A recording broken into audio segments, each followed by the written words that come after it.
Hola a todos, mi nombre es Juan David Monroy, un consultor apasionado en temas de tecnología y de cómo esta nos afecta como sociedad, como personas, como empresas, y apasionado de cómo nuestras empresas latinoamericanas, nosotros como latinoamericanos, podemos pensar en un futuro diferente si realmente entendemos estas evoluciones tecnológicas, entendemos el juego y entendemos cómo el talento que nosotros tenemos pueden ayudar a orientar ese desarrollo. Este podcast es parte de la serie de contenidos Viviendo la Era del Software. Y en este episodio vamos a hablarles de cómo podemos entender la evolución tecnológica y las diferentes eras que hemos visto de esta evolución en tecnología de una forma más sencilla, pensando en algunos ejemplos más prácticos y de cómo paradójicamente podemos entender mejor lo que está sucediendo hoy si miramos lo que sucedió antes, lo que sucedió en el pasado. Para esto voy a tomar algunos contenidos como referencia de un autor bastante visionario en temas de tecnología que se llama Kevin Kelly. Este es un autor que ha vivido diferentes épocas y diferentes innovaciones en tecnología y tiene una visión bastante interesante. Lo recomiendo ampliamente para los que quieren profundizar en estos temas o les apasiona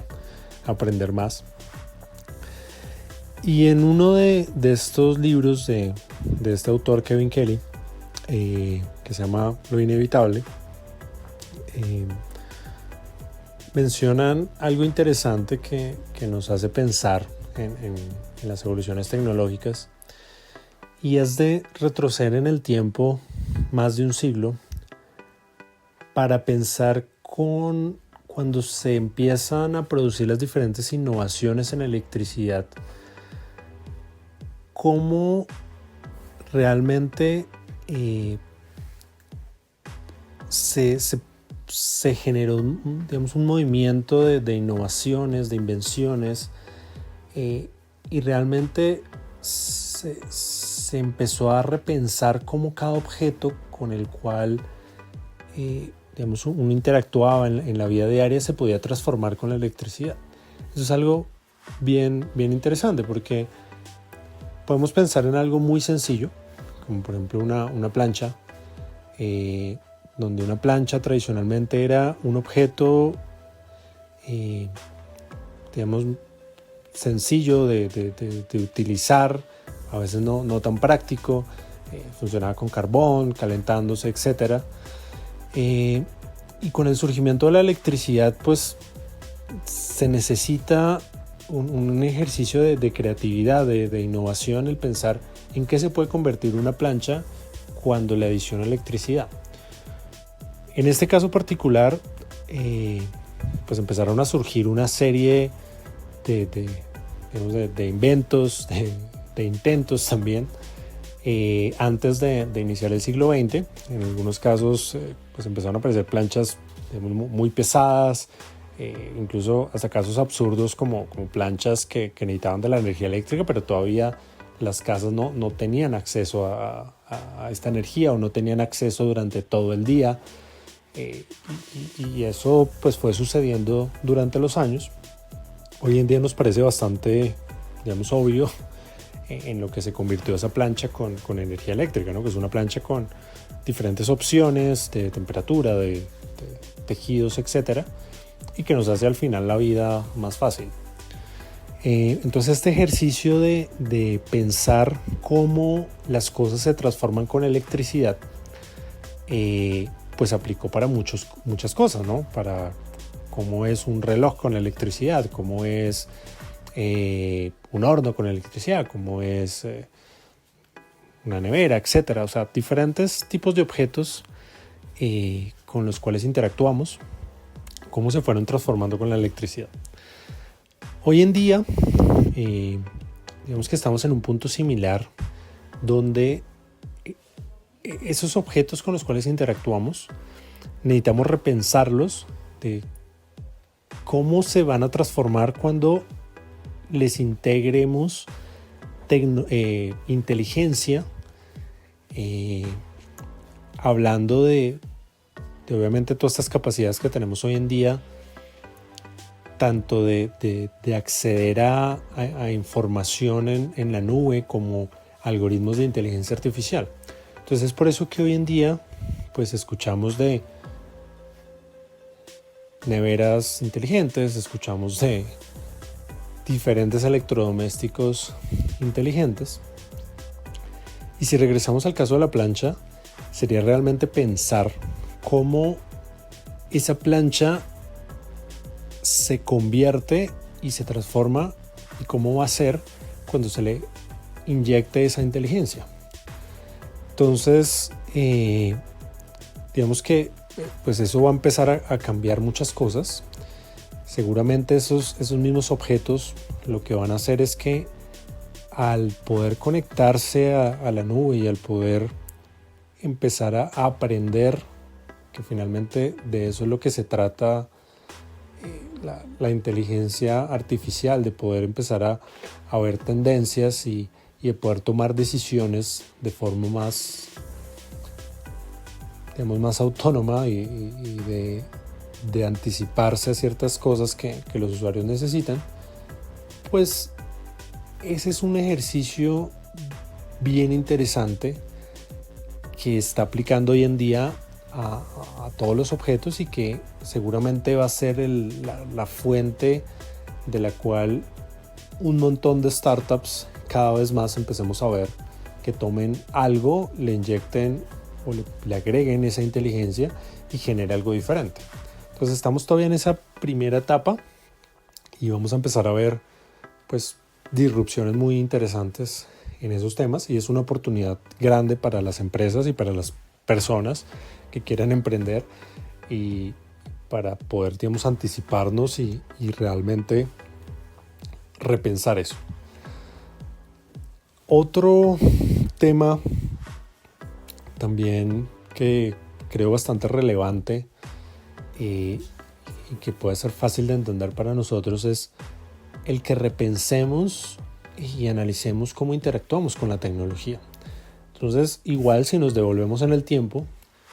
vemos que con las diferentes eras tecnológicas y lo que surge pues posterior a la revolución industrial, pues cada vez empezamos a ver más máquinas con las cuales interactuamos, digamos, al comienzo de una forma bastante mecánica. Palancas, ejes, pedales, botones mecánicos, etcétera. Y digamos que más asociado igual a un esfuerzo o una fuerza que tenía que aplicarse sobre estos. Ya cuando, digamos, esas eras tecnológicas empiezan a avanzar y entramos, digamos, en la era pues, más relacionada con los temas de electricidad, de ciertos procesos de ingeniería, vemos que esa interacción pues realmente se empieza a dar a través de botones, ¿no? Entonces empezamos a ver cómo, por ejemplo, esos teléfonos que antes eran de disco, pues pasan a tener botones, como los diferentes electrodomésticos que empiezan a surgir, pues integran diferentes botones para interactuar con ellos, y es la forma, digamos, tradicional en la cual pues las personas interactúan con la tecnología. Ahí hay una, digamos que una anécdota interesante, y es, si de pronto no han visto la presentación que hizo Steve Jobs del iPhone por allá en 2008, es una presentación interesante porque comenta cómo pues básicamente eran los teléfonos de esa época, ¿no? Cómo tenían esos teclados integrados, cómo podían, digamos, mediante esos teclados que en su momento fueron una invención interesante, pues interactuar con los teléfonos, pero generaban limitaciones porque no podías añadir botones, no podías quitar botones si fuera necesario, y de alguna forma te obligaba a interactuar de una forma muy fija. Entonces ellos al interior de Apple pues empiezan a pensar ese problema de cómo se puede interactuar de una forma diferente con el teléfono, con ese teléfono del futuro, y llegan a la conclusión de que ese problema ya se había resuelto, y básicamente se resolvió con digamos, en los computadores, donde yo tengo una pantalla y tengo un mouse, y esa pantalla lo que me presenta, digamos, esos botones que me presenta esa pantalla, esas opciones, pues son configurables en software. Entonces van a cambiar en el tiempo, se van a adaptar de acuerdo a lo que, digamos, se necesite mostrar en ese momento. Entonces cada aplicación puede mostrar más o menos opciones, y el sistema operativo, digamos, que se actualiza a nuevas versiones, lo cual me permite tener nuevas opciones sin tener que cambiar el dispositivo como tal. Entonces es algo bien interesante pensar cómo cada vez más, digamos que es una visión personal, como esos objetos pues cada vez van a tener menos botones físicos para interactuar con ellos, y cómo se van a generar nuevas formas de interactuar. Entonces puede ser que con algunas cosas interactúe a través de mi teléfono, que eso ya está sucediendo. Si nos regresamos al ejemplo de la plancha, pues es posible que esas nuevas versiones de plancha inteligente no tenga o tenga mínimos botones físicos y yo interactúe a través de alguna aplicación en mi celular. Y seguramente más hacia adelante pues se van a profundizar en algunas tendencias que llevamos hoy en día, y es que los objetos ya nos empiezan a ver a nosotros. Entonces hoy en día yo puedo desbloquear teléfonos mediante el rostro, mediante la cámara, y de cómo estos objetos empiezan a ver hacia el exterior. Entonces es posible que yo pueda interactuar con la tecnología mediante gestos hacia arriba, hacia abajo, hacia un lado, hacia el otro, para indicar que quiero cambiar algo, que quiero disminuir algún valor, etc. También mediante comandos de voz, que cada vez son más precisos, y cómo de la misma manera también las pantallas van a empezar a ser más, digamos, más comunes, y las vamos a empezar a ver incluso más de lo que vemos hoy en día. Solo que estas pantallas también se van a comunicar más entre ellas, ¿no? No van a estar tan separadas como hoy en día, sino puedo seguir trabajando o ver cosas en el televisor de mi trabajo y continuar en una laptop, y de pronto continuar en el celular y en el carro, etcétera, ¿no? Entonces va a ser una nueva forma de interactuar con la tecnología, y un nuevo campo en el cual también se va a generar diferentes innovaciones y diferentes startups y compañías que pues van a apostarle por estas nuevas formas de interacción con tecnología. Entonces eso también es un campo de oportunidad bastante interesante, y es otro ejemplo de cómo, si podemos tanto ir hacia atrás para entender lo que sucedió antes, traernos las cosas